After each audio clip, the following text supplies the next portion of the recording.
quelles sont les spécificités de la F3? Donc c'est un capteur APS-C équivalent 35 mm film et pas photo, donc la moitié du 24-36 photo. Et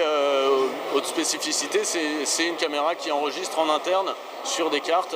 S/S comme les EX1, EX3, c'est du XDCAM-EX, c'est le même codec, 420, 8 bits, 35 mégabits, mais c'est une caméra qui permet aussi d'utiliser un enregistreur externe et d'atteindre du 422 10 bits sans option payante, et avec une option payante de pouvoir faire du 444 10 bits et même du S-Log, c'est-à-dire un mode dans lequel on va récupérer toute la dynamique du capteur et on ne sera plus limité par le signal vidéo en termes de dynamique.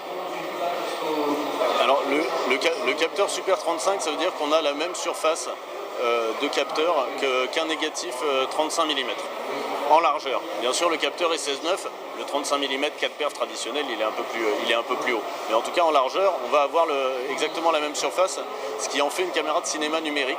dans le sens où on va pouvoir utiliser sur cette caméra tous les objectifs qui ont été conçus pour le 35 mm, avec exactement les mêmes valeurs de champ, les mêmes angles de champ, aucune conversion, et donc pouvoir les utiliser complètement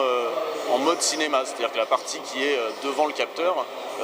va être complètement gérée par un assistant opérateur, parce qu'il n'y a pas d'autofocus qui fonctionne, à part sur le petit zoom Sony, il n'y a pas d'autofocus qui fonctionne sur ces tailles de capteurs. L'inconvénient aussi, c'est que les objectifs vont être aussi beaucoup plus gros,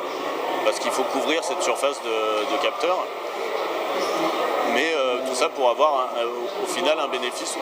comme bénéfice une image beaucoup plus cinématique, beaucoup moins réaliste,